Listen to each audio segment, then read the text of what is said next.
पूर्णस्य पूर्णमादाय पूर्णमेवावशिष्यते। ओम सत्यव्रतम सत्यपरम त्रिसत्यम सत्यम च सत्यस्य योनिं निहितं च सत्ये सत्यस्य सत्यामृत सत्यनोत्रम सत्यात्मकं तां शरणं प्रपन्नः। नमः पराया वितथानुभूतये गुणत्रयाभास निमित्त बंधवे अदृष्टधाम्ने गुणतत्त्वबुद्धिर्निवृत्तमानाय दधे स्वयंभुवे। श्रीराम जय राम जय जय राम श्रीराम जय राम जय जय राम श्रीराम जय राम जय जय राम जय राम जय जय राम राम राम। वेद सीखने की, वेदाध्ययन की सही आयु क्या है?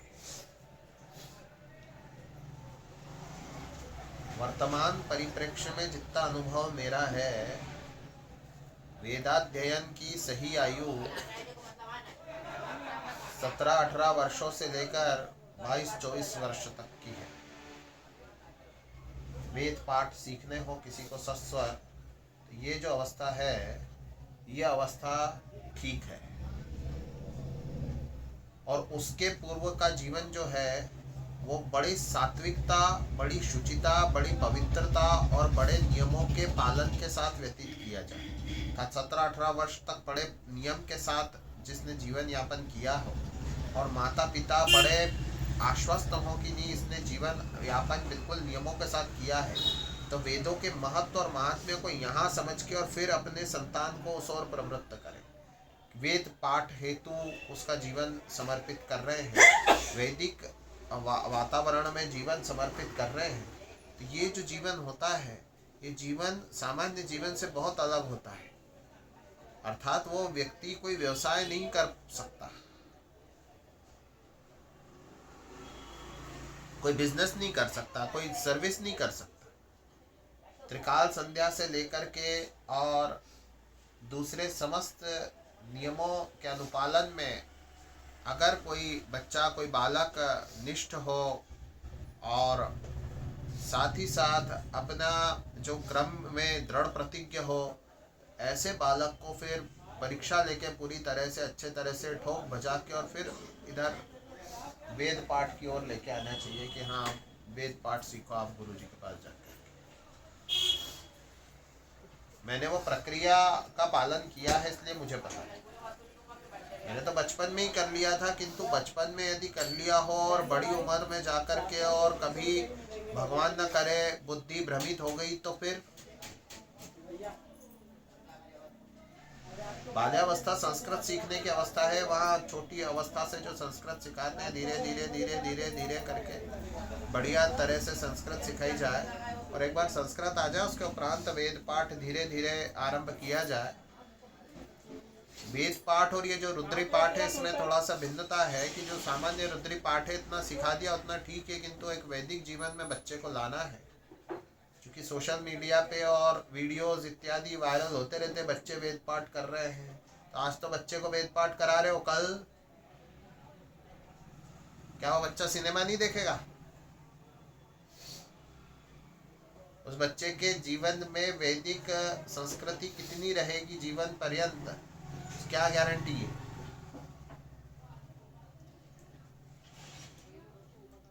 मैं भगवान के मत्स्य स्वरूप की कथा यहाँ भगवान की सेवा में अर्पित कर रहा हूँ। आप रसास्वादन कीजिए इसी परिप्रेक्ष्य में।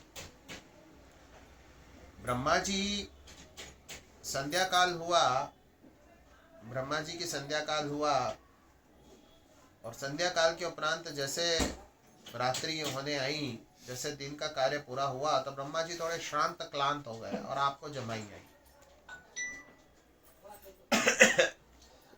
ये हमारे वैवस्वत मनवंतर का आरंभ कहा गया है। सूर्य भगवान के पुत्र वैवस्वत जो कि मनु है, सत्यव्रत नाम के राजा होकर के धरती पर स्थित है। आप उस समय समुद्र के किनारे अनुष्ठान कर रहे थे। इधर ब्रह्मा जी को जमाई आई। जमाई आई तो क्या हुआ? उसके फलस्वरूप जो श्रुतियां थी वो आलस्य भाव से आपके मुख से बाहर निकली और दितिपुत्र हयग्रीव ने उनको ग्रहण कर लिया। ये एक बहुत बड़ी बात है इस अवतार के। अर्थात आलस्य भाव से निकली हुई श्रुतियां जो है वो अर्थ का अनर्थ उत्पन्न कराने वाली है, और यहीं से पाखंड मार्ग की प्रवृत्ति हुई। कल पाखंड मार्ग पे बहुत चर्चा की अपन लोगों ने, तो यहीं से पाखंड मार्ग की प्रवृत्ति हुई प्रैक्टिकली। अब वो श्रुतियां, वो वेद मंत्र जो समस्त विज्ञानों के आधारभूत है, विज्ञानी विज्ञानों के, सृष्टि और सृष्टि के अनंतर जितने भी विज्ञान हैं उन विज्ञानों का बेसिक जो है, उसका आधार जो है वो श्रुतियां हैं, वेद। तो ब्रह्मा जी को जब जमाई आई ना, तो वो श्रुतियां जो है वो श्रुतियां ब्रह्मा जी के मुख से निकली आलस्य के रूप में, आलस्य रूप में निकली, यूं शुचिता के स्वरूप में है, आलस्य के रूप में निकली, और उसे जो है दितिपुत्र हयग्रीव ने ग्रहण कर लिया। राजा श्री सत्यदेव उस समय समुद्र तट पर अनुष्ठान कर रहे थे। समुद्र तट से आप थोड़े अपने आश्रम की ओर आए। आश्रम की ओर आए तो आपने जब हाथ में जल लिया समुद्र से उठ करके आचमन करने हेतु, एक छोटा सा मछली का बच्चा आ गया कि ये मछलियों से, बड़ी मछलियों से मुझे बड़ा भय रहता है। राजन का कोई चिंता नहीं, कमंडल में डाल दिया। जब आश्रम पे आए तो कहा कि कमंडल छोटा पड़ रहा राजन, देखो तो सही। अब वो इतना सा बच्चा था अभी तो, और अभी इतना बड़ा हो गया। फिर तो राजा ने पहले एक सरोवर में डाला, सरोवर से बड़े सरोवर में डाला, फिर और बड़े सरोवर में, फिर नदी में, और पश्चात फिर समुद्र में। तो ने कहा समुद्र में भी मुझे बड़ा भय है। समुद्र के आकार का मत्स्य हो गया, क्या समुद्र में भी मुझे बड़ा भय।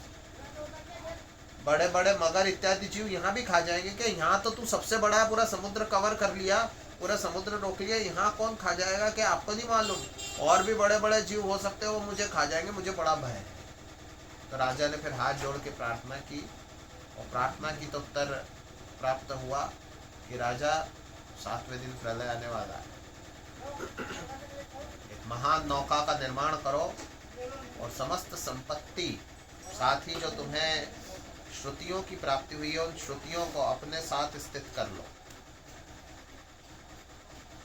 अब 7 दिन राजा उस नाव में, और नाव को लेकर के, और जैसे समुद्र बढ़ा, धरती पे वाटर लेवल बढ़ा, पानी का लेवल बढ़ा, तो नाव में राजा बैठे हुए हैं, और एक महान मत्स्य का अवतार धारण करके नारायण वहां आ गए, जिसमें एक सींग थी, और उस एक सींग में वासुकीनाथ की जो रस्सी है वो डाली गई, और मत्स्य जो है उस नाव को लेकर के 7 दिन तक जो है समुद्र पे भ्रमण करता रहा, और 7 दिन तक राजा ने पृथ्वी की समस्त संपदा को सुरक्षित कर।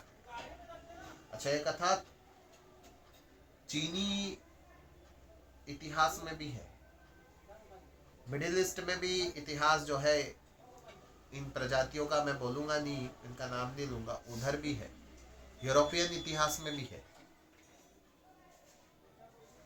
बाइबल में कहते हैं नूह की नाव, यहूदी भी मानते हैं इस विषय को, पूरा संसार इस विषय से सहमत है कि हाँ एक ऐसी नाव थी। अब समस्त संपदा उस नाव में है। अब 7 दिन तक जो प्रश्नोत्तरी हुई वो मत्स्य पुराण है, और 7वें दिन क्या किया कि जब समुद्र बैठा, प्रलय गया, समुद्र बैठा, तो राजा ने नाव को जो है हिमालय के पास में, एक हिमालय के सिंह पर उस नाव को फंसाया, और पुनः सबको जो है ला करके भूमंडल पर स्थित किया।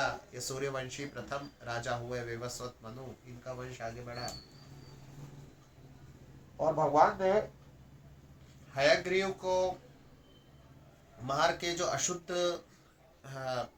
श्रुतियां थी उनको पुनः प्राप्त किया, और शुद्ध श्रुतियों का प्रचार हुआ।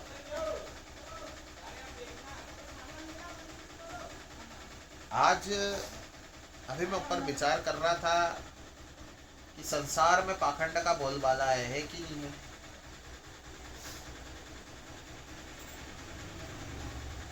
ऐसे ऐसे पावरफुल लोग हैं कर्म के अनुसार जिन्होंने पहले अच्छे काम किए हैं, ऐसे तथाकथित संत हो गए हैं, बाबा महाराज हो गए हैं कि जो वो कहते हैं वैसा ही वे लोग करते हैं। जो तुमको हो पसंद वही बात कहेंगे, तुम दिन को कहो दिन कहो रात कहेंगे, वैसा सिस्टम है। ये मैं अकेला नहीं कह रहा, इसकी पीड़ा बहुत से लोग अभिव्यक्त कर चुके हैं, किंतु मैं तो मुखर होके कहता हूँ सदैव।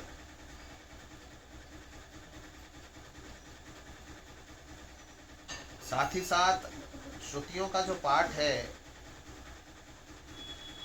उस पे नियंत्रण करना बड़ा आवश्यक है कि श्रुतियों का पाठ कैसे लोग कर रहे हैं।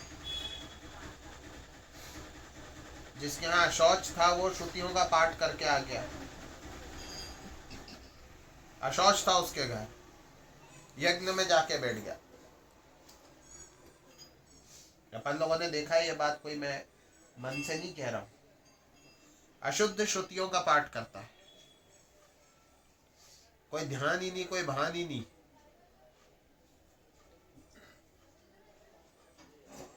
तोते सरी का रटना काम थोड़ी ना होता है। वेद मंत्रों के प्रकार और उनके अर्थ और तात्पर्य ज्ञात होने चाहिए और उसका अध्यात्म पता होना चाहिए, तो व्यक्ति आध्यात्मिक होता है और फिर वो जीवन जीता अध्यात्म के। कोई वैदिक मनुष्य सर्विस कर रहा है, जॉब कर रहा है, तो कहाँ से उसको वैदिक कहा जाएगा? मुझे समझ में नहीं आता है, आप बता दो। सिर्फ बोलना आता है तोते सरी का रटना जो है मनुष्य योनि प्राप्त हुई है, तो तोते सरी का रटना है कि नहीं है? भगवान की सेवा में एक दो बातें बोलने का जब अवसर प्राप्त हो तो सच बातें बोलनी चाहिए कथा सुनाते सुनाते, ये भी भगवान की सेवा है। दूसरे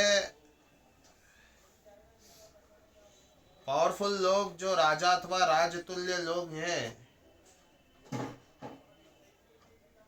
इन्होंने ये जो धार्मिक लीडरशिप है इसको कैप्चर करने की, इसको जो है सैबोटाज करने की, इसको हड़पने की प्रक्रिया 70-80 वर्षों से चलाई हुई है। पॉलिटिकल महाराज हुआ करते हैं, आप सब जानते हैं। सब कहते हैं मैं पॉलिटिकल महाराज नहीं हूं, परंतु कौन है कौन नहीं है ये परमात्मा न्याय करेंगे ऊपर, आपन नहीं कह सकते। यहाँ बैठ के न कह सकते न कहना। यहाँ धर्म की बात करे तो उसके लिए भगवान को ही स्वयं आना पड़ेगा।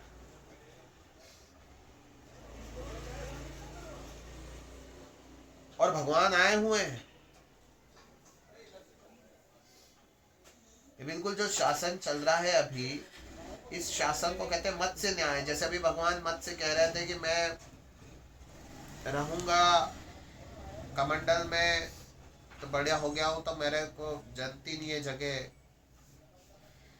और किसी समुद्र में रहूंगा तो बड़ी मछलियों से खतरा है, तालाब में रहूंगा तो और बड़ी मछलियों से खतरा है, मुझे ले लो। जहाँ छोटे होते हैं वहाँ बड़ी मछलियों से खतरा बताते हैं, बड़ी मछली छोटी मछली को खा जाती, मत्स्य न्याय कहते हैं इसको। अपन लोग इन विषयों को इसलिए अनुशीलन कर रहे हैं कि देखो अपने पुराण में कितनी सच बात लिखी हुई है, ये भी बताना पड़ता है कि नहीं है? अब जो ध्रुव वंश चल रहा है, ध्रुव महाराज ने इतने वर्षों तक शासन किया, यह बताना मैं अपना बहुत कर्तव्य समझता हूँ। पता है ये ब्रह्मा जी के वंशज है सीधे सीधे।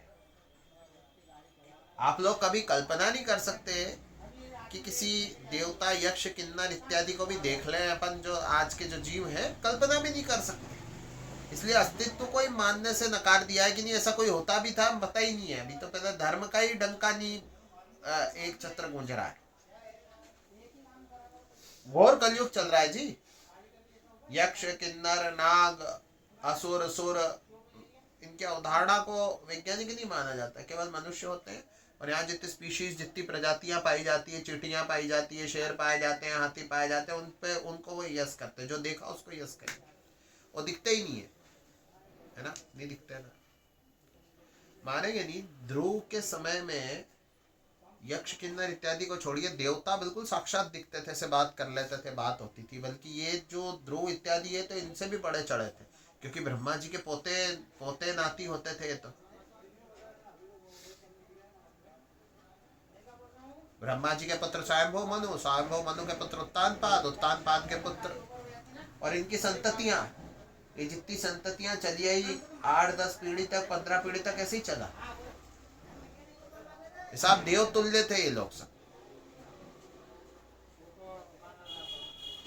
रूलर्स थे, ये शासक थे, इनकी रिजाइम थी, पर रिजाइम जितनी थी, पर जैसे हमने अब कथा में अभी सुना था ना, भगवती षष्ठी देवी की, प्रियव्रत महाराज के सामने षष्ठी देवी आ गई थी ना षष्ठी देवी।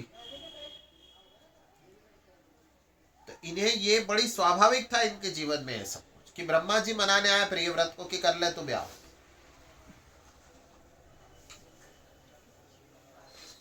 सोचो इस बात को, अपन नहीं करो ब्याह, कुंवारे ही मर जाओ तो भी है ना, कोई आएगा क्या मनाने?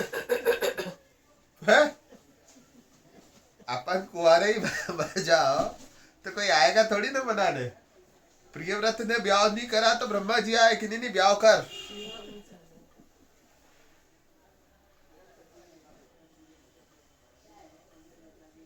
मेरा मूल विषय वही चल रहा है, मैं भटका नहीं हूं बिल्कुल भी।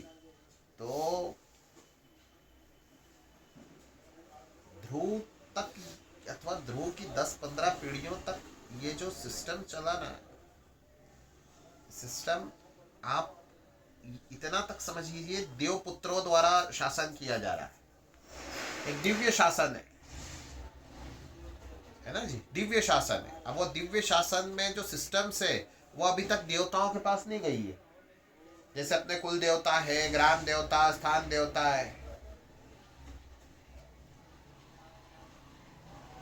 कोई शरीर से दुखी, कोई मन से दुखी, कोई धन से दुखी, पता नहीं किस किस से दुखी कोई, तो वो अपने देवताओं के पास जाते हैं, उनसे प्रार्थना करते हैं। वो सिस्टम तभी नहीं थे, तभी ये बहुत कुछ प्रोवाइड करते थे। और तभी ध्रुव के वंश में हुए अंग, और अंग का पुत्र हुआ वेद, और वेद बिल्कुल देवपुत्र नहीं था। और देवपुत्र न होते हुए उसने स्वयं को देवपुत्र डिक्लेयर किया, जिसमें देवपुत्र जैसा आचरण नहीं था ना, उसमें वो पवित्रता नहीं थी, शुचिता नहीं थी उसमें।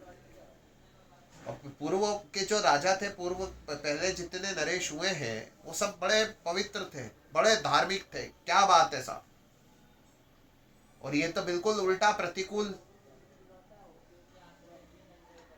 देवता नहीं थे लेकिन देवतुल्य मान लिया गया, समझ रहे ना आपकी, बिल्कुल देवतुल्य माना गया, बिल्कुल पहली पहली पीढ़ियां चल रही है। और अब जो हो गया है वो अधर्मी व्यक्ति, अर्थात अधर्म का पहला प्रतीक किसको माना जाना चाहिए?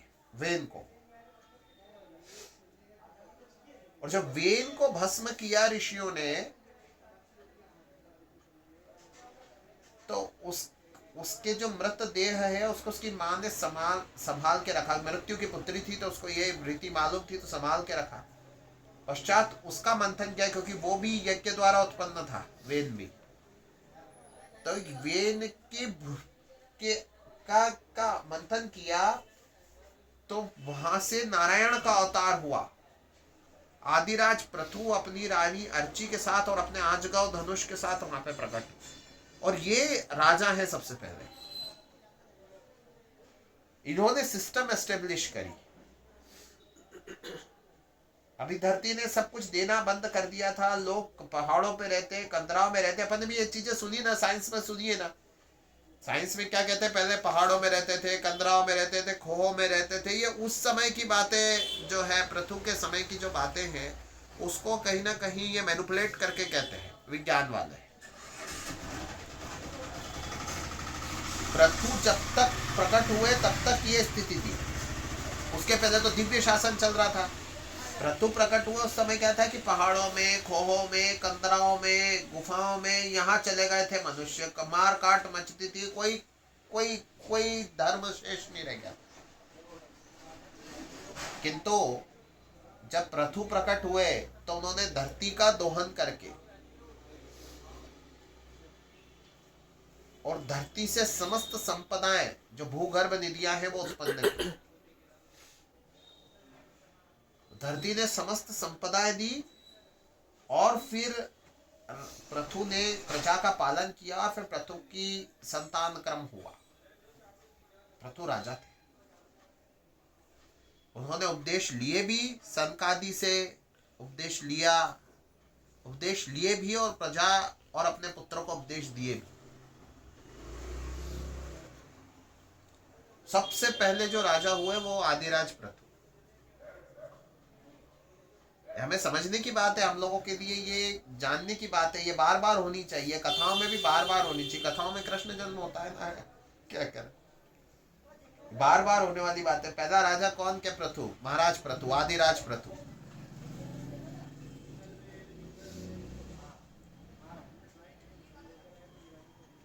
इसी तरह से जो पहले योगी हैं वे महात्मा दत्तात्रेय, और इनके नाम से विभिन्न पंथ चले।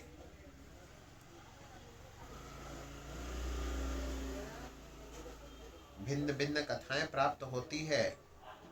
आज कुछ देव लीलावश विलंब हुआ तो मैं कथा का क्रम इतना ही रखता हूँ। मैं आके अनवरत क्रम में अपने सुनाऊंगा। श्री कृष्ण।